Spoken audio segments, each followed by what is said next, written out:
من شرور أنفسنا ومن سيئات أعمالنا من يهده الله فلا مضل له ومن يضلله فلا هادي له أشهد أن لا إله إلا الله وحده لا شريك له وأشهد أن سيدنا ومولانا وحبيبنا محمدا عبده ورسوله اللهم صل وسلم وبارك على سيدنا محمد وعلى آل سيدنا محمد قبل كل كلام وعند كل كلام وبعد كل كلام اللهم صل على سيدنا محمد عدد الأسماء والأبصار اللهم صل على سيدنا محمد عدد ما وسعه علم الله قال الله تعالى في كتابه الكريم قل بفضل الله وبرحمته فبذلك فليفرحوا هو خير مما يجمعون وقال عليه الصلاة والسلام كل أمتي يدخلون الجنة إلا من أبى قيل ومن يأبى يا رسول الله صلى الله عليه وسلم قال رسول الله صلى الله عليه وسلم من أطاعني دخل الجنة ومن عصاني فقد أبى. Para ulama, para habaib, para ustaz, para santri, para hadirin akramakumullah rahimakumullah a'azzakumullah. Amin. Hadirin yang dimuliakan oleh Allah Subhanahu wa taala. Kita pada pagi hari ini yang menjelang siang sudah begitu letih dari pagi tadi. Betul atau tidak? Enggak. Kita duduk bersama-sama di sini untuk pertemuan wali santri dan memperingati Maulid Rasulullah sallallahu alaihi wasallam. Hadirin yang dimuliakan oleh Allah Subhanahu wa taala.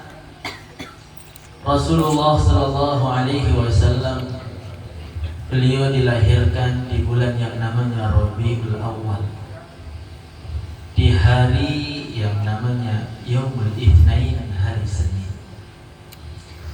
Bulan Rabiul Awal ini adalah bulan yang menurut bangsa Arab terdahulu bulan yang paling tidak memiliki kelebihan.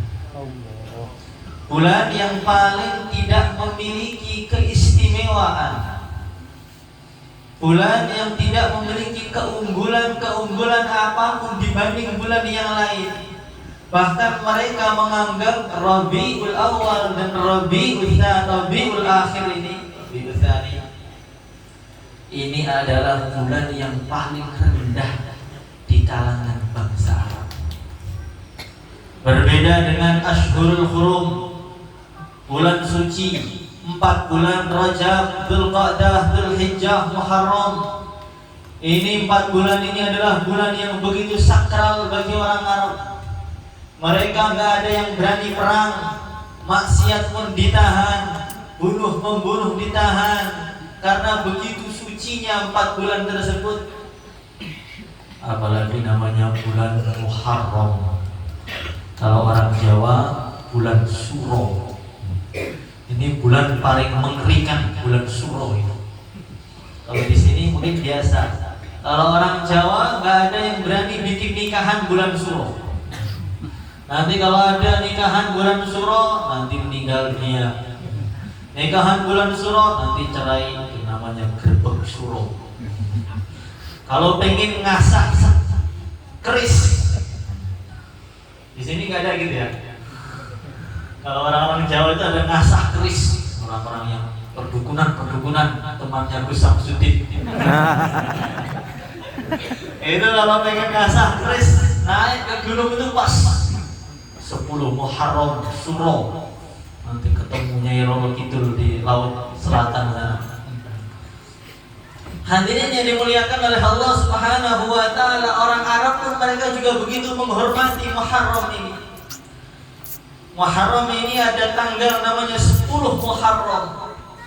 Itu zaman dahulu pergantian kiswah Ka'bah, pergantian kirainya Ka'bah itu 10 Muharram. Karena mereka menganggap Muharram ini adalah hari banyak sekali datangnya pertolongan Allah. Nabi Musa diselamatkan dari kejaran Fir'aun 10 Muharram. Ada yang mengatakan Nabi Nuh selesai dari banjir bandang itu 10 Muharram. Ada yang mengatakan Nabi Yunus keluar dari perut ikan 10 Muharram. Maka 10 Muharram itu hari yang betul-betul istimewa. Sampai sekarang pun istimewa.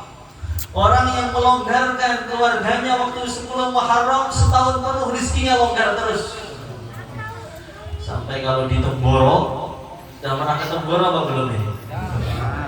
Temboro itu 10 Muharram lebih ramai daripada Idul Fitri dan Idul Adha.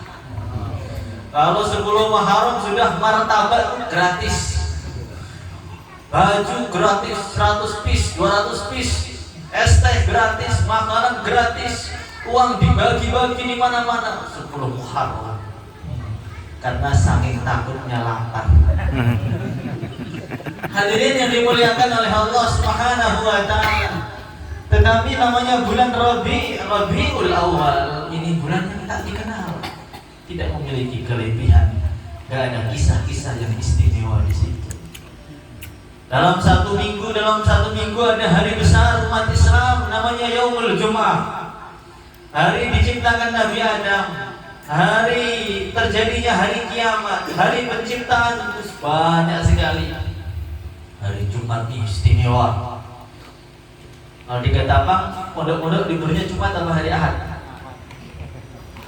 Ada yang Ahad, ada yang Jumat. Hari Jumat. Kalau di sini Jumat libur, Ahad. Hari sucinya umat Islam hari Jumat. Ada hari sucinya umat Yahudi hari Sabtu. Sucinya umat Nasrani hari Ahad. Tapi Rasulullah Shallallahu Alaihi Wasallam beliau dilahirkan di hari Senin, bukan Jumat, bukan Sabtu, bukan Ahad, bukan di bulan Ramadan, bukan di bulan Haji, bukan di Ashhurul Hurum, tapi di Rabiul Awal.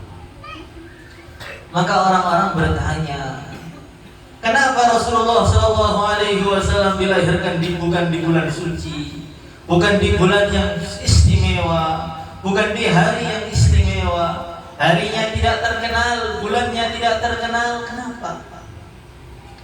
Maka para ulama mereka mengatakan karena Allah Subhanahu wa taala ingin memberitahu kepada semua manusia, memberitahu kepada semua malaikat-malaikatnya, memberitahu kepada semua makhluk jin, iblis, semua hewan-hewan.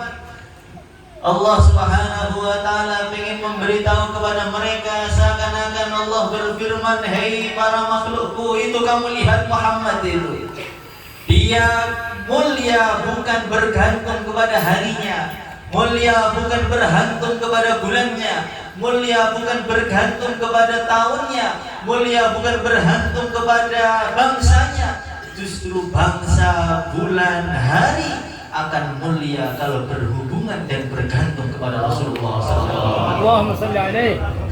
Maka satu penyair beliau mengatakan, "Ma madahtu Muhammadan bi qasidati, walakin madahtu qasidati bi Muhammad." Rasulullah Shallallahu Alaihi Wasallam tidak tambah terkenal, tidak tambah hebat, tidak tambah masyhur dengan pujian-pujianku, dengan qasidahku, dengan sholawatanku, tidak tambah mulia. Justru qasidahku, syairku, sholawatanku menjadi mulia karena di dalamnya ada pujian kepada Nabi. Hadirin yang dimuliakan oleh Allah Subhanahu wa taala. Maka hari Senin 12 Rabiul Awal, hari Maulid, ini adalah menjadi hari yang terhebat dan termulia sepanjang masa. Kullul layalil bid laha nasabun ilaik fa anta miftahus sana fa anta misbah fal qadar wal a'yad wal mi'raj min hasanatikil lati baharnal a'yuna. Maka hari Maulid lebih hebat daripada Lailatul Qadar, lebih hebat daripada Isra Mi'raj, lebih hebat daripada Idul Fitri, Idul Adha, 10 Muharram, 9 Arafah. Karena tidak akan ada hari besar kalau tidak ada Rasulullah SAW. Bahkan tidak akan ada alam semesta ini kalau tidak ada Nabi. Di dalam Mawahib Dunia itu diceritakan satu riwayat ketika Nabi Allah Adam alaihi salatu wassalam diciptakan, maka Nabi Adam itu diberi nama kunyah, panggilannya namanya Abu Muhammad, ayah dari Muhammad sallallahu alaihi wasallam. Maka Nabi Adam bertanya, "Ya Allah, lima kannaitani Abu Muhammad?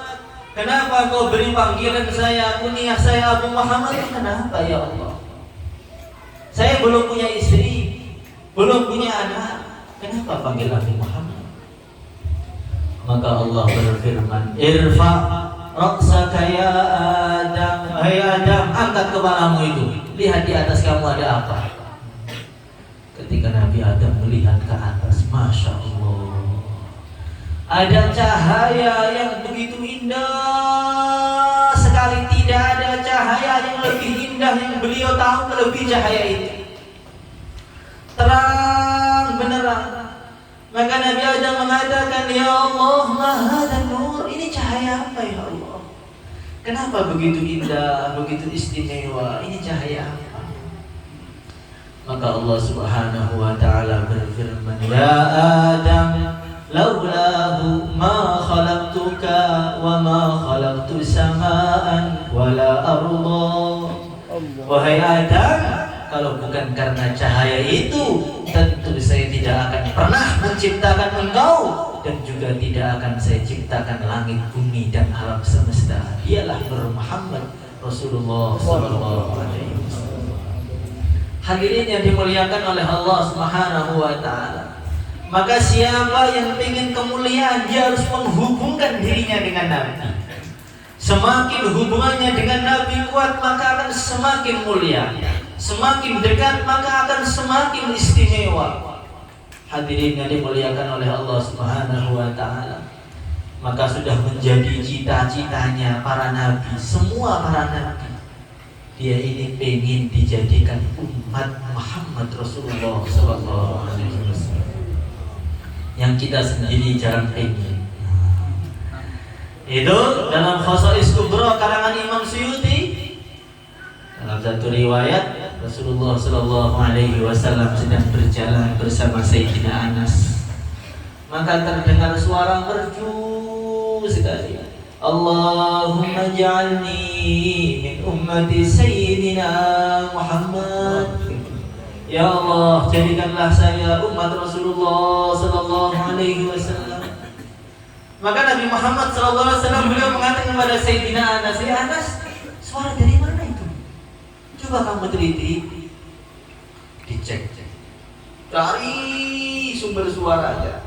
Ternyata dalam gua. Beliau masuk, ternyata ada orang yang begitu besar, wajahnya begitu tampan, bajunya begitu bersih, aromanya begitu wangi, suaranya begitu merdu. Ngangkat tangan, wajahnya penuh cahaya sambil doa, Allahumma ja'alni min ummati Sayyidina Muhammad sallallahu alaihi wasallam. Maka orang tadi mengatakan, "Siapa kamu?" "Saya Anas." "Anas itu siapa?" "Utusannya Nabi Muhammad sallallahu alaihi wasallam." "Katakan kepada nabimu, saya di sini Nabi Ilyas pengen jumpa dengan Allah." Jadi Nabi Ilyas 25 nabi dan rasul, termasuk yang disebutkan dalam Al-Qur'an, termasuk amalannya pengen dijadikan umat Rasulullah sallallahu alaihi wasallam. Kita nggak pernah minta, terbayang pun belum pernah ingin jadi umat Muhammad ini. Tetapi lahir sudah Allah beri menjadi umat Muhammad gratis tanpa minta. Maka harus kita syukuri. Sekarang di mana-mana sudah banyak syukuran peresmian pondok, ada syukuran pulang haji, ada syukuran itu khitanan, ada syukuran nikahan, syukuran punya anak. Ada nggak orang yang hari ini syukuran menjadi umat Muhammad SAW? Angkat tangan kalau ada. Bikin salawatan di rumahnya, nyembelih kambing 2. Apa ini? Syukuran dijadikan umat Muhammad. Kok aneh sekali ngapain? Aneh gimana? Perkara yang paling wajib kok malah aneh. Ini zaman kalau semakin akhir seperti ini. Hadirin yang dimuliakan oleh Allah Subhanahu wa taala. Maka orang yang ada hubungan dengan Nabi semakin dekat, semakin kuat hubungannya, semakin mulia. Itu Salahuddin Al-Ayyubi, sang penakluk Yerusalem. Ini jagoan betul. Salahuddin Al-Ayyubi. Dengar namanya saja sudah terasa pendekarnya. Dengar namanya saja sudah terasa rasa pahlawannya. Salahuddin Al-Ayyubi. Beliau itu melihat umat Islam di mana-mana kok kalah. Umat Islam di mana-mana kok banyak dihinakan. Umat Islam di mana-mana kok banyak diinjak-injak. Dilihat yang pintar banyak. Penemu-penemu pintar itu orang Islam banyak.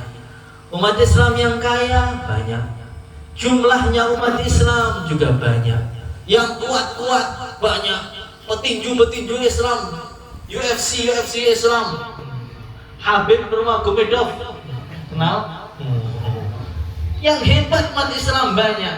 Tapi kenapa umat Islam kok kurang berwibawa? Kenapa? Dicek ekonominya bagus. Kalau ekonomi orang yang bukan Islam banyak, yang miskin juga banyak. Apa kalau kekalahan umat Islam ini? Akhirnya beliau istikharah. Ketika istikharah, Allah Subhanahu wa taala beritahu kepada beliau Salahuddin, kekalahan umat Islam saat ini karena mereka sudah tidak lagi nyambung dengan nur dari segala nur Rasulullah sallallahu alaihi wasallam. Umat Islam sekarang sudah melupakan panglimanya, nabinya, junjungannya. Ketika nurnya sudah enggak ada, maka lampu-lampu yang seharusnya kalau kena setrum bisa menerangi jagat raya ini, tapi gara-gara lampunya tidak nyambung dengan PLN terbesar Rasulullah Sallallahu Alaihi Wasallam, maka di mana redup. Padahal dalam tubuhnya ini ada yang 1000-an, ada yang 2000-an, ada yang suplai 100.000-an, tapi nggak nyambung dengan PLN-nya. Maka betul Salahuddin Al-Ayyubi ini langsung bikin pengumuman di Arafah sana, di Masjidil Haram ketika musim haji. Siapa yang bisa membuat cerita menarik mengenai Rasulullah Sallallahu Alaihi Wasallam, nanti akan saya bayar emas. Betul? Orang-orang lomba bikin novel tentang Nabi. Sekarang lomba-lomba bikin novel cinta, ayat-ayat cinta. Ketika cinta bertasbih, cintaku di angkot, cintaku di mana, di selokan sekolah. Semua berlomba-lomba membuat kisah cinta, sehingga anak-anak kecil diajak ngomong agama nggak paham, diajak ngomong cinta langsung melek. Orang sekarang 7 tahun cinta sudah paham, tapi kalau Al-Quran 30 tahun juga belum bisa. Tapi kalau cinta paham semua. Maka akhirnya bagaimana orang-orang bikin novel tentang Nabi itu disebarkan, yang juara 1 beliau ambil dibagi ke seluruh dunia, sampai wajib semua umat Islam baca cerita itu. Semua musola, semua masjid baca semuanya. Ketika mereka sudah mulai baca, kenal dengan Nabi, kenal dengan akhlaknya Nabi, kepribadiannya Nabi, maka timbul rasa mahabbah, rasa cinta. Dengar nama Nabi langsung nangis. Saat itulah langsung direkrut, diambil jadi pasukan, hanya berapa bulan tumbang semua musuhnya. Jadi umat sekarang ini majunya kok kurang kuat. Kenapa? Nur Rohaniyah, Nur Muhammad belum masuk. Kalau Nur Muhammad sudah masuk, cukup 2 orang saja. 1 orang saja, itu Muhammad bin Qasim, masuk Pakistan, langsung Islam ribuan orang, jutaan orang. Cukup Muhyiddin Al-Justi 1 orang, India sampai Bangladesh 1 juta orang masuk Islam. Nanti kalau Nur Muhammad masuk pada anak-anak kita yang di cabang ini, keluar langsung 1 Indonesia, keluar 1 tahun semua. Insya Allah. Hadirin yang dimuliakan oleh Allah Subhanahu wa Ta'ala. Semua orang kalau ditanya, apakah Anda cinta dengan Nabi? Cinta, Pak. Apakah Anda rindu dengan Nabi? Rindu, Pak. Kami membela Nabi, aksi membela Rasulullah SAW. Semua orang cinta. Tidak ada orang yang nggak cinta dengan Nabi. Di sini cinta Nabi semua? Cinta. Cinta Rasulullah semua? Cinta. Tapi setiap cinta itu ada buktinya. Seorang suami datang kepada istrinya. Dia bilang pada istrinya, istriku, digombalin istrinya, kamu adalah wanita yang sangat cantik. Istrinya senyum, senang. Besok datang lagi, kamu adalah wanita yang paling cantik seluruh jagat raya. Belum puas, tambah lagi, kamu ini adalah wanita yang seumpama bidadari turun ke bumi, bidadari pun minder lihat kamu. Belum puas, tambah lagi, nanti kalau saya di surga ketemu bidadari nggak selera kalau lihat muka kamu. Makin hari makin senang, digombal, tapi nggak pernah ngasih uang.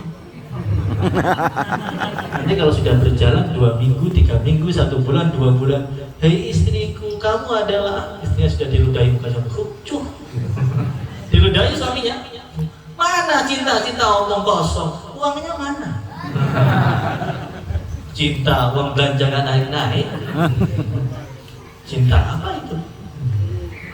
Manusia, kalau ada orang mengatakan cinta tapi nggak ada harta yang keluar, nggak ada pengorbanan, itu tidak dikatakan cinta. Masya Allah, cinta itu bagaimana? Ini langsung bahas cinta ini.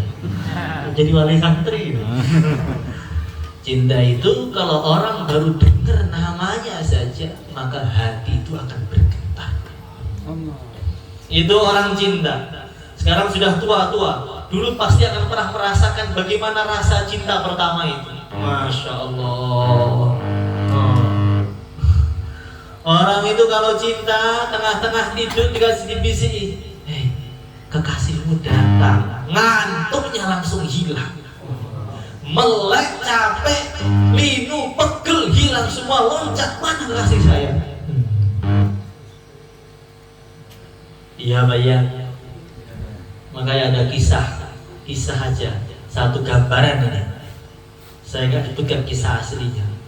Ada orang itu sakit parah, anak raja, semua tabib didatangkan, nggak bisa nyembuhkan dia.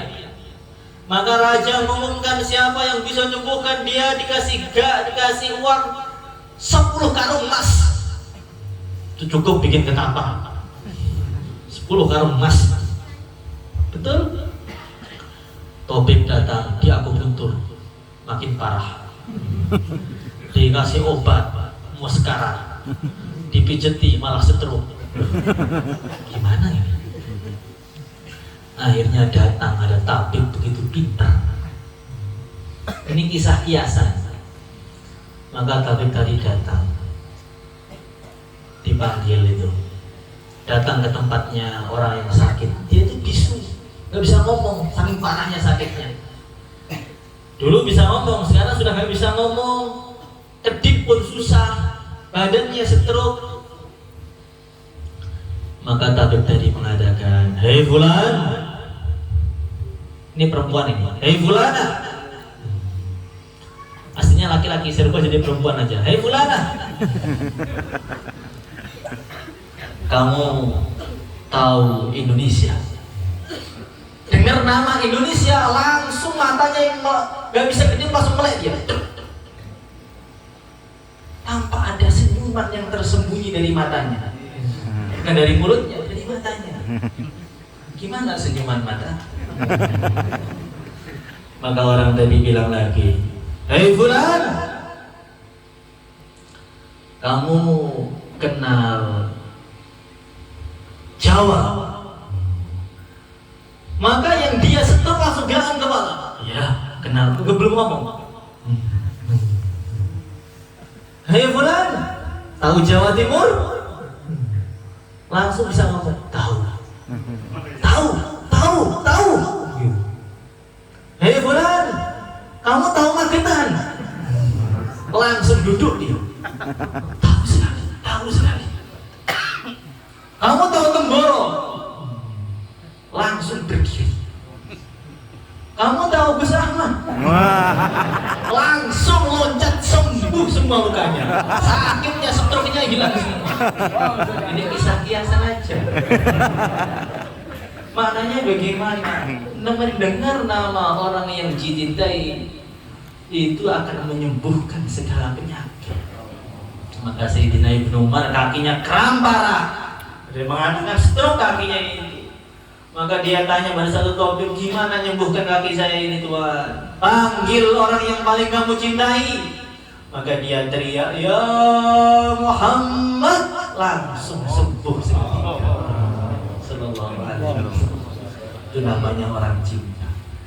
Orang ngaku cinta dengan Nabi, cinta dengan Nabi. Dengar sabda Nabi bisa ngantuk. Ketika ta'lim baru mulai qala Rasulullah bismillahirrahmanirrahim. Ini cinta apa? Cinta itu seperti Al-Imam Malik bin Anas.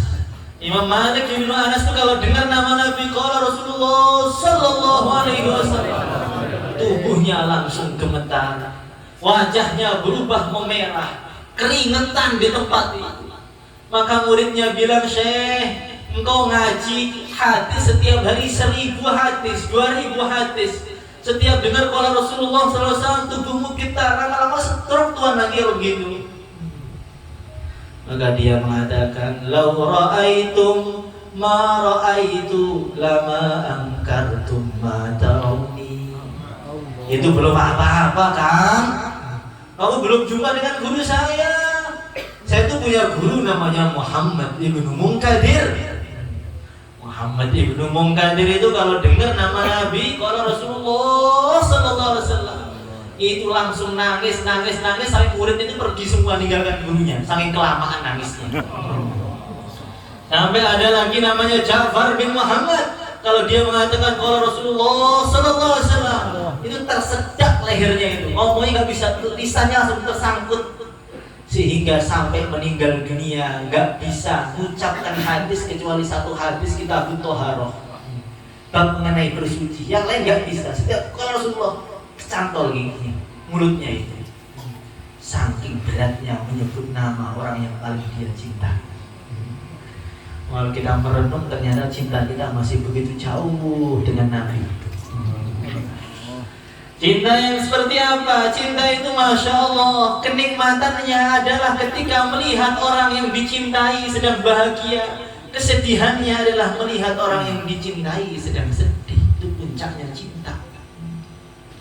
Sayyidina Abu Bakar As-Siddiq radhiyallahu ta'ala anhu datang jenguk Nabi sedang sakit. Ketika jenguk Nabi, dibuka pintunya, melihat wajah Rasulullah sedang sakit, langsung tangannya gemetar, keringetan, langsung jatuh sakit seketika.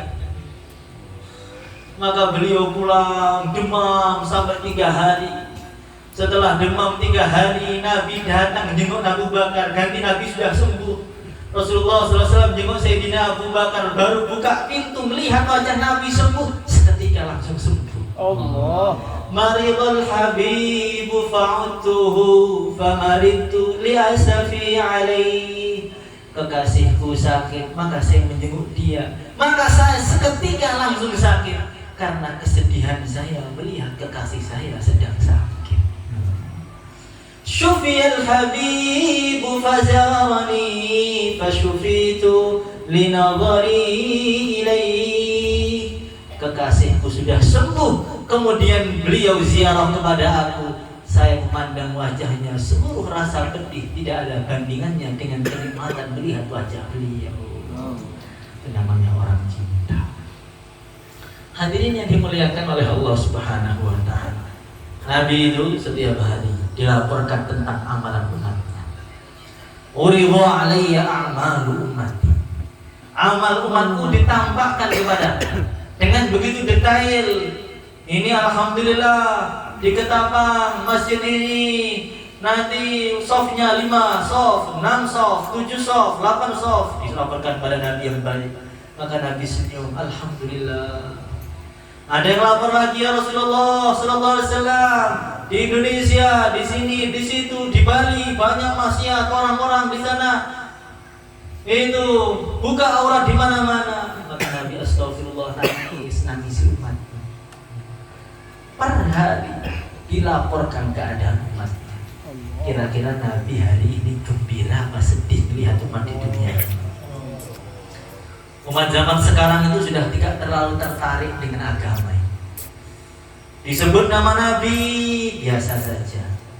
Ilmu-ilmu Nabi nggak tertarik. Maka sekolahan-sekolahan dunia besar-besar. Nanti kalau ponpes model pesantren ya ala kadarnya sudah mau rubuh ini kayaknya. Kalau sekolahan perguruan tinggi itu Masya Allah, orang-orang berangkatnya semangat, gurunya semangat, pakai seragam semangat. Tapi kalau orang-orang namanya santri, Masya Allah, bajunya miring sebelah kanan, sebelah kiri, kadang-kadang nggak mandi 3 hari. Sehingga orang-orang lihat agama itu sudah nggak menarik lagi. Agama ini Masya Allah, orang ketinggalan di zaman. Kalau orang cuma ngaji Al-Quran, cuma ngaji kitab kuning, nanti mau dikasih makan apa? Sehingga malu. Orang tuanya itu kalau ditanya, anak bapak sekolah di mana? S berapa? Anak saya sukanya es teh, Pak. Malu dia. Karena anaknya di pesantren itu malu. Hari ini kalau orang malam ada konser itu jam 12 malam, datang malam tahun baru, hujan pun keluar. Loncat-loncat pakai kembang api, yang tua-tua pun ikut-ikut loncat. Tetapi kalau pengajian hujan dikit sudah pada pulang, hujan dosa, uzur nggak bisa datang. Kalau diceritakan tentang bisnis begitu tertarik. Ini ada bisnis baru, MLM begini, dapat Pajero Sport. Taksilan ini dapat mobilnya orang Leo. Dapat ini semangat. Tapi kalau diceritakan bagaimana surga, bagaimana bidadari surga, nggak terlalu tertarik, maka ditinggal tidur sambil di pojokan. Ngomong apa tuh? Kalau diceritakan, Pak, ini nanti mau resesi, ini mau naik BBM, mau bingung ini gimana ini. Ntar lagi kalau naik gimana? Kita harus menyediakan, menyimpan pangan, menyimpan ini. Tapi kalau dikasih tahu neraka Allah, siksa Allah, biasa masih lama. Neraka itu jauh. Umat Islam seperti itu, apalagi yang tidak Islam. Kira-kira Nabi melihat umat Islam sekarang itu sewenang apa pedih kira-kira pedih. Maka kita di mana-mana sekarang bikin namanya pesantren supaya apa? Pengen berusaha gembirakan dan melanjutkan ilmunya Nabi sallallahu alaihi wasallam. Innal anbiya lam yuwarrithu dinaran wala dirhaman wa innama warrathul ilma. Nabi itu enggak mewarisi harta apapun, tidak mewarisi apapun Nabi ini. Yang beliau warisi adalah ilmu, yang ilmunya tertulis dalam kitab, dalam Al-Quran, yang sekarang banyak dicuekin oleh orang, yang banyak tidak diperdulikan oleh orang.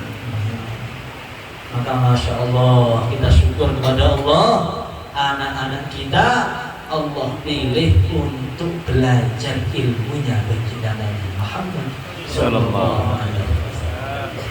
Anak kita Allah pilih untuk menyimpan Al-Quran di dalam dadanya dan otaknya. Ada yang sudah hafal 1 juz, ada yang kubro sudah ada sini. Ada yang hafal 30 juz. Masya Allah, 30 juz itu berapa ayat itu? 6.600 sekian. Masya Allah. Itu dalam Mafatihul Ghaib dikatakan Nabi Musa itu doa biar Fir'aun hancur. Wa qala Musa Rabbana innaka ataita Fir'auna wa mala'ahu zinatan wa amwalan fil hayatid dunya Rabbana liyudillu an sabilik Rabbana tmis ala amwalihim washdud ala qulubihim fala yu'minu hatta yarawul adabal alim. Fir'aun saking lentangnya kepada Allah, lentang pada Allah, sudah ya Allah, Fir'aun hancurkan aja sudah. Gak bakat surga itu. Dah, siksa dia gak apa-apa. Maka Allah berfirman, qala qad ujibat da'watukum. Doamu sudah dikabulkan. Tapi Fir'aun setelah diistighosai Nabi Musa bukan makin lemah, makin kuat. Sekarang ada orang boleh kita istighosai, makin kuat dia. Didoakan, na'udzubika la'da'a min kulli wijhatin. Oh malah semangat, malah bisa futsalan. Ini orang dolim didoakan ashil, salawat itu Allahumma salli wa sallim yang doakan dia pada hancur. Oh gak hancur ya. Itu Nabi Musa kalimullah ul azmi minar rusul. Doakan Fir'aun itu bukan makin hancur, makin kuat Fir'aun ya. Maka Nabi Musa tanya, ya Allah, Fir'aun itu makin kuat, bukan makin hancur. Ini yang istighosah ini bukan Pak Yai, bukan habaib, Nabi Musa. Nabi Musa itu kalimullah. Nabi Musa itu nabi yang Nabi sabdakan dalam Bukhari, ketika saya bangkit dari kubur, Rasulullah SAW sabda, ketika saya bangkit dari kubur, saya adalah orang yang pertama kali Allah bangkitkan. Ketika saya bangkit dari kubur, pertama kali Allah bangkitkan, saya lihat Nabi Musa sudah bergelantungan di arsy. Allah. Sampai saya bingung, Musa itu bangunnya lebih awal daripada saya. Apa Musa ketika ditrompet oleh malaikat Israfil dia gak goncang, gak mati? Ketika malaikat Israfil gitu, hancur bumi semua ini. Kita sama syakat hancur semua, bintang-bintang tabrakan semua, meninggal dunia, wis habis, malaikat pun akhirnya cabut nyawanya semua. Tapi Nabi Musa enggak. Musa itu galak betul. Israel tempelin matanya keluar. Israel, apalagi manusia, segel langsung meninggal. Nabi Musa istighosai musuh Allah itu gak hancur-hancur. Maka Allah berfirman, hei Musa, jangan kamu lihat Fir'aunnya saja. Coba kamu datang ke istana Fir'aun, kamu lihat itu di gerbangnya Fir'aun ada apa di gerbangnya? Ketika dilihat, ternyata gerbangnya ada tulisan Bismillahirrahmanirrahim. Hai Musa, karena di gerbangnya musuhku ada Bismillahirrahmanirrahim, ada namaku di situ, maka adab untuk Fir'aun saya tunda sementara. Bismillahirrahmanirrahim itu bisa menangkal adab untuk musuhnya Allah. Bagaimana kalau Bismillahirrahmanirrahim diukir di hati-hati anak kita? Masya Allah, neraka pun gak akan mampu bakar mereka. Maka satu kampung ada yang hafid satu, itu adalah manusia tolak balak. Oh kampung belum ada hafidnya, masih bahaya ini. Harus dikirim satu hafid ke pondok sampai kubro menjadi tolak petir, tolak tsunami, tolak balak. Hadirin yang dimuliakan oleh Allah Subhanahu wa Ta'ala, orang yang paling sayang dengan anaknya, maka anaknya dimasukkan ke pesantren supaya belajar ilmunya Rasulullah SAW. Itu adalah ayah yang paling sayang. Kenapa seperti itu? Karena nanti akan menguntungkan anaknya, juga akan menguntungkan ayahnya. Itu dalam baca Rabbih, Masya Allah. Nanti di akhirat Allah Subhanahu wa Ta'ala kumpulkan para ulama di satu tempat, kemudian kumpulkan ahli ibadah di satu tempat. Maka Allah berfirman kepada ahli ibadah, udkhulul jannah, wahai orang-orang pejuang-pejuang, ahli ibadah, ahli sholat, ahli puasa, ahli zikir, silahkan masuk surga semuanya. Berbondong-bondong masuk surga. Kemudian Allah berfirman kepada para ulama, kif untuk kalian stop, jangan masuk surga hatta tashfa'an nas, sehingga kalian mensyafaati siapa yang kalian mau sesuai dengan derajatnya. Ada yang satu orang diizinkan 10, ada yang satu orang diizinkan 100, ada yang 1000, ada yang 100.000, ada yang satu orang sangat tinggi derajatnya, tinggi ilmunya, satu orang sudah bisa menyafati 1 juta orang.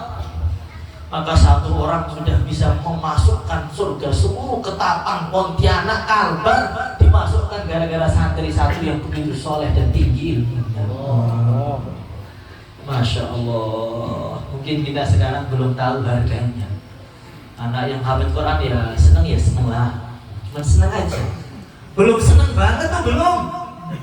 Nanti kalau di akhirat mereka begitu tampak itu cahaya di wajah mereka, orang tuanya dipanggil satu persatu, dipasangkan mahkota, dituntun oleh sama anaknya ke surga, dinaikkan derajatnya sampai tinggi anaknya 5. Ini satu naikkan 100 derajat, anak kedua naikkan lagi 100 derajat, anak ketiga naikkan lagi 50 derajat.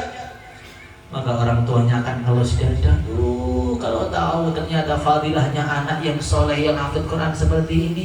Saya cuma punya anak 5, kurang. Saya bikin lagi, bikin lagi 10 lagi, kirim ke pesantren semua. Insya Allah 2 anak belum cukup. 2 anak baru sampai pertengahan surga, itu belum puncaknya surga. Kalau 15 anak bagaimana? Masya Allah, ibu-ibu ketakutan ini dengan ini. Bapak-bapak enak bikin anak, ibu-ibu yang hancur ini. Hadirin yang dimuliakan oleh Allah Subhanahu wa Ta'ala. Itu fadilahnya orang punya anak yang soleh, yang alim itu seperti itu. Anak yang hakiki itulah anak yang paling paham agama. Karena nanti dia ketika ayahnya mau meninggal dibacakan Yasin, memudahkan sakaratul maut. Tapi kalau anaknya hari-hari suruh belajar musikan dan dangdutan, akhirnya ayahnya sudah mau meninggal, telepon anak-anaknya itu, nah ini ayah mau meninggal, kata adiknya. Maka kakaknya datang, oh ayah ini kurang tenang, kita setelkan dangdut biar tenang. Langsung dung didangdut dulu untuk menjemput sakaratul maut. Naudzubillah. Ada lagi orang kalau anaknya sibuk dalam dunia, telepon anaknya, nggak bisa ma, saya ada kerjaan di Jakarta, nggak bisa cuti. Kalau wafat silahkan meninggal, nanti saya sholati kok dari jauh. Nggak usah khawatir ya, sholat goib juga bisa dari Jakarta, dari Pontianak bisa, silahkan mati ya. Itu kalau anak tidak belajar ilmu agama. Tapi kalau anak belajar ilmu agama, tahu bagaimana fadilahnya orang tua, didoktrin di pondok itu gimana pentingnya orang berbakti kepada orang tuanya. Masya Allah. Orang tua, apalagi ibu, anak itu tidak akan bisa membalas ibunya walaupun diberi uang 1 miliar ibunya itu. Masya Allah.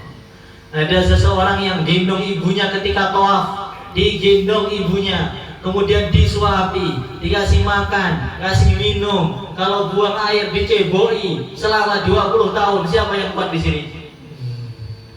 Orang-orang kalau ayahnya sudah sakit, stroke lama-lama sudah kapan meninggalnya ini? Maka dia datang pada ulama, Syekh, semua perbuatan orang tua saya sudah saya balas kepada dia 100%. Orang tua saya kecil apa? Gendong saya gendong. Nyuapin saya suapin. Minta susu, saya kasih susu. Disusu deko. Minta apa, saya kasih semua. Buang air besar, air kecil saya urus. Ayah saya ngurus saya, ibu saya ngurus saya cuma 15 tahun, 10 tahun, 7 tahun. Saya ngurus dia sudah 25 tahun. Cukupkah saya itu membalas perbuatan dia? Maka ulama tadi mengatakan tidak. Seumpama kamu seumur hidup berbuat seperti itu pada orang tuamu, ayah dan ibumu, itu belum bisa membalas satu rintihannya ketika melahirkan kamu. Jadi ibu kita merintih sekali, ibu kita melahirkan kita, itu tidak bisa dibalas oleh apapun. Makanya sebagai anak yang masih hidup, kalau orang tuanya sudah meninggal, harus sering jenguk, dibacakan Yasin, dibacakan Al-Quran, dihatamkan satu hataman sebagai birrul walidain kepada orang tua. Hadirin yang dimuliakan oleh Allah Subhanahu wa taala, kalau anak kita tahu bagaimana fadilahnya orang tua, maka orang tua dijadikan yang paling depan. Pekerjaan nomor 2, teman nomor 5, orang tua nomor 1. Orang kalau berani dengan orang tua, ini dosanya bukan besar, tapi sangat besar. Uququl walidain, ini kata para ulama, hukumannya bukan di akhirat saja, akhirat plus dunia. Orang yang durhaka kepada orang tua, ini hukumannya bukan di akhirat saja, tapi akhirat dan dunia. Ada ahli ibadah, dia mau masuk surga, ditepuk malaikat, Tuhan, dosa kamu kurang 1 belum dihitung. 1 aja kan? Iya 1. Balik ke tempat penimbangan amal, 1 saja. Ketika dia balik ditimbang, ada kertas kecil seukuran ujung kuku diletakkan di timbangan buruk, ternyata menghabiskan seluruh pahala dia. Maka dia langsung diseret ke neraka. Maka dia teriak, ya Allah, saya ingin lihat kertas itu apa ya Allah. Ibadah saya bertahun-tahun, perjuangan saya masa kalah dengan kertas itu. Kertas itu apa ya Allah? Ketika dibuka isinya apa? Dia pernah mengatakan sekali kepada orang tua. Wala taqul lahuma uff. Orang itu mengatakan menghardik suaminya, menghardik ke orang tuanya. Sekali saja, bisa-bisa amalnya enggak bisa mengimbangi dosa yang begitu besar. Maka kalau anak itu diletakkan di pesantren, tahu bagaimana harganya orang tua, surganya itu di bawah telapak kaki ibu, maka anak kita akan menghormati ketika di dunia, dan akan mendoakan kita ketika dikubur, dan akan menuntun kita ke surga bersama-sama. Hadirin yang dimuliakan oleh Allah Subhanahu wa taala, maka nikmat besar ini. La in syakartum la azidannakum wa la in kafartum inna adzabi lasyadid. Kalau orang tuanya ketika anaknya, "Ini Pak, saya sudah hafid 1 juz, Pak." Orang tuanya enggak terlalu syukur, biasa aja. "Pak, saya sudah hafal 30 juz, Pak." "Ya, minta syukuran nyembelih kambing." Emang nyari kambing gampang? Ketika ayahnya tidak syukur, wala in kafartum inna adzabi lasyadid, maka tiba-tiba anaknya enggak mau mondok, pulang malah menjadi preman. Naudzubillahi min dzalik. Maka harus kita syukuri betul. Anak kita belajar Al-Qur'an, kita syukuri. Anak kita di otak mereka belajar hadis-hadis Nabi, ilmu-ilmu fikih, ilmu-ilmu hukum-hukum Islam. Dikala orang sekarang, zaman sekarang tidak peduli lagi dengan hukum-hukum tersebut, kita syukuri betul. Masya Allah, ada seorang raja India ini, Masya Allah, dia punya anak dipondokkan. Ketika dipondokkan sampai 7 tahun atau 10 tahun, anaknya itu gak paham-paham. Dikasih ajari ilmu, lupa lagi, sampai kiainya itu bingung loh. Nanti kalau ayahnya presiden datang, nanti saya ngasih tahu ayahnya apa. Ini anaknya itu bodohnya, innalillahi wa inna ilaihi raji'un. Hafal Quran 1 pojok, atasnya apa, bawahnya hilang. Bawahnya apa, atasnya hilang. Maka ayahnya datang, dijenguk anaknya. Kiainya sudah panas dingin. Waduh, ini perasaan saya ngaji 10 tahun tapi di otaknya 0, terderek semua itu. Maka ayahnya tanya, "Nak, kamu ngaji di pondok selama 10 tahun dapat ilmu apa, Nak? Coba kasih tahu ayah, Nak." Anak itu diam. Lama mikir tuh gak tahu, 3 jam ditunggu oleh ayahnya itu. Sampai gurunya itu udah deg-degan gitu. Tiba-tiba anaknya mengatakan, "Bapak, saya punya ilmu besar." "Apa?" "Orang yang sedang haid datang bulan gak boleh sholat." Maka ayahnya, "Masya Allah, kamu tahu ilmu agama itu, Nak?" Dirangkul nangis saking gembiranya, anaknya punya 1 ilmu agama, yaitu orang haid gak boleh sholat. Maka besok pagi Allah buka otaknya, langsung hafid Quran, seluruh ilmu agama masuk, karena saking syukurnya ayahnya ketika anaknya diajari ilmu agama dan bisa. Maka bagaimana pertemuan warisan ini menjadi pertemuan syukuran. Alhamdulillah, anak saya sudah hafid 1 juz, alhamdulillah 2 juz, disyukuri, tambahi lagi uang kirimannya. Insya Allah. Anaknya kesenangan ini nanti. Yang ini buat jajan, buat beli kitab tadi. Hadirin yang berkenan Allah Subhanahu Wa Taala. Buktinya syukur itu bagaimana? Allah tambah. Kalau sekarang 1 juz, ayahnya syukur, anaknya syukur, pasti 2, pasti 3. Nanti kalau anaknya tengah-tengah mondok kok pulang, salah satu yang salah itu anaknya nggak syukur atau orang tuanya nggak syukur. Nah kalau betul-betul syukur, tahun depan insya Allah oleh santri masih di sini. Insya Allah. Mungkin itu saja yang bisa saya sampaikan. Kurang lebihnya minta maaf. Assalamualaikum warahmatullahi wabarakatuh.